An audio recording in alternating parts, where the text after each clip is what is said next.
আলহামদুলিল্লাহি ওয়াহদা আসসালাতু ওয়াসসালামু আলা মান লা নাবিয়্যা বাদা। আসসালামু আলাইকুম ওয়া রাহমাতুল্লাহি ওয়া বারাকাতুহু। প্রিয় দর্শক, কাছে দূরে দেশ ও বিদেশে যে যেখানে অবস্থান করছেন সকলকে জানাই আমি আমার আন্তরিক সালাম, শুভেচ্ছা, অনেক অনেক অভিনন্দন। প্রিয় দর্শক, আজকের ভিডিওতে একটি মূল্যবান দোয়া, খুব সহজ দোয়া, ছোট দোয়া আমি আপনাদের সঙ্গে শেয়ার করব ইনশাআল্লাহ।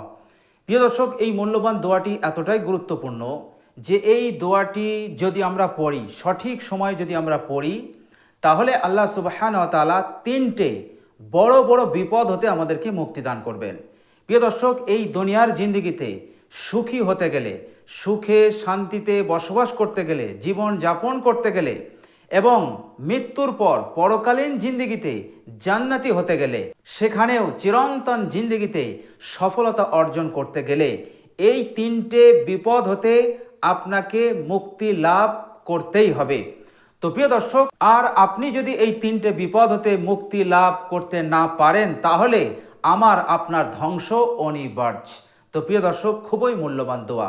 এই দোয়াটি যদি আমরা সঠিক সময়ে পড়ি তাহলে আল্লাহ সুবহানাহু ওয়া তাআলা আমাদেরকে এই বড় বড় তিনটে বিপদ হতে মুক্তি দান করবেন। প্রিয় দর্শক, এই মূল্যবান দোয়াটি কখন কোন সময় পড়ব, কিভাবে পড়ব, কতবার পড়ব, বিস্তারিত আজকে আমি ইনশাল্লাহ আপনাদেরকে বলে দেব। প্রিয় দর্শক, সেই তিনটে বিপদের মধ্যে প্রথম নম্বর হচ্ছে যে আল্লাহ পাক আপনাকে বেঈমান করে মৃত্যু দেবেন না, অর্থাৎ আপনি কাফের হয়ে মরবেন না, কুফরি অবস্থায় আপনার মৃত্যু হবে না।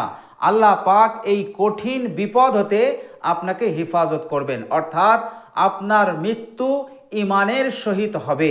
এটা আল্লাহ সুবহানাহু ওয়া তাআলা আপনাকে নুসরত করবেন, সাহায্য করবেন। শয়তান যতই ধোঁকা দিক, যতই প্রতারণা করুক, আল্লাহ পাকের পক্ষ থেকে একজন ফেরেশতা আসবেন এবং মৃত্যুর সময় আপনাকে কলমা পড়াবে।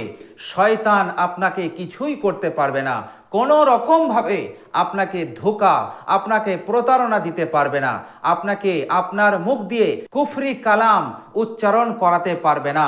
ফেরেশতা এসে শয়তানকে তাড়িয়ে দিয়ে আপনাকে কলমার তালকিন দেবে, আর আপনি সেই ফেরেশতার কথা শুনে আপনি কলমা পড়তে পড়তে ইমানের সহিত আপনার মৃত্যু হবে। বলেন সুবহানাল্লাহ। আল্লাহ সুবহানাহু ওয়া তাআলা এত বড় নুসরত আপনাকে করবেন। প্রিয় দর্শক, ঈমান নিয়ে মৃত্যুবরণ এটা কোনো মামুলি ব্যাপার নয়, এটা একটা বিরাট ব্যাপার।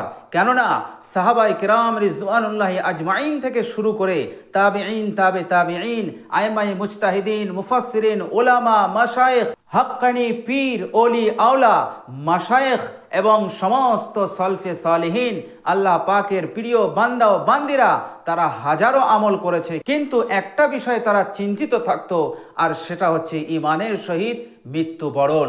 এত ইবাদত করে, এত আরাধনা করে, তাসবিহ তাহলিল পড়ে, জিকির আজকার করে, আর মৃত্যুর সময় যদি ঈমান নিয়ে মরতে না পারি তাহলে সমস্ত ইবাদত নষ্ট হয়ে যাবে, বেকার হয়ে যাবে। কাল কিয়ামতের দিনে আমাকে জাহান্নামী হতে হবে।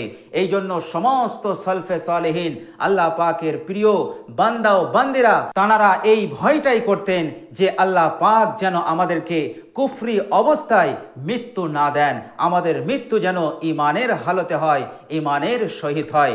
এই জন্য তিনারা আল্লাহ সুবহানাহু ওয়া তাআলার কাছে নির্জনে দুহাত তুলে কেঁদে কেঁদে বলতেন, হে আল্লাহ, আমাকে তুমি ইমানের সহিত মৃত্যু দান করো। এইভাবে করে দোয়া করত আর হাও মাও করে কান্নাকাটি করত, আর দোয়া করতে করতে তারা সারা রাত অতিবাহিত করে দিত।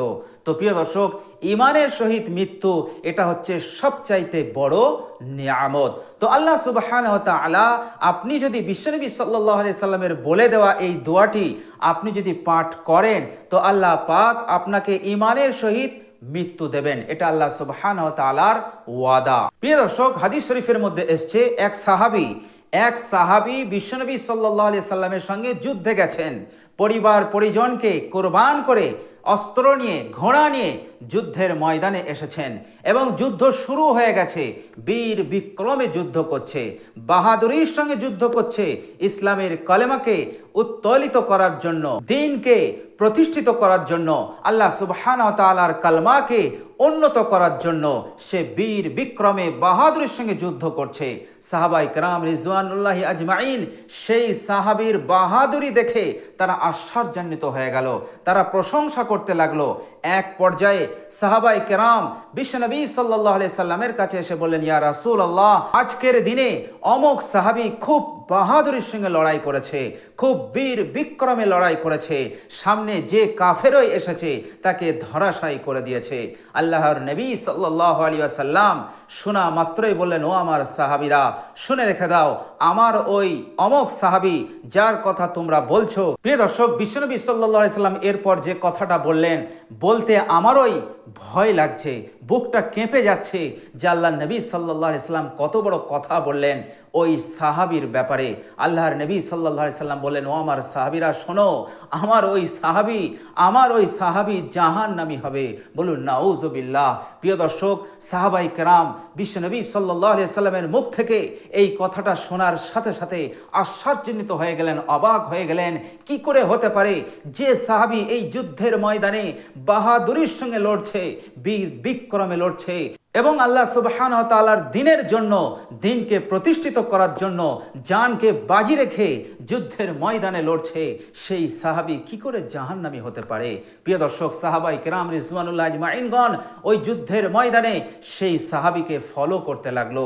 যখন সাহাবীরা ফলো করছে আর সেই সাহাবী বীর বিক্রমে বাহাদুরির সঙ্গে যুদ্ধ করেই যাচ্ছে, এক পর্যায়ে এক কাফেরের তলোয়ার তার শরীরে আঘাত হানল, সঙ্গে সঙ্গে সে ক্ষত বিক্ষত হয়ে গেল এবং সঙ্গে সঙ্গে সে মাটিতে পড়ে গেল এবং যন্ত্রণায় ছটফট করতে লাগলো।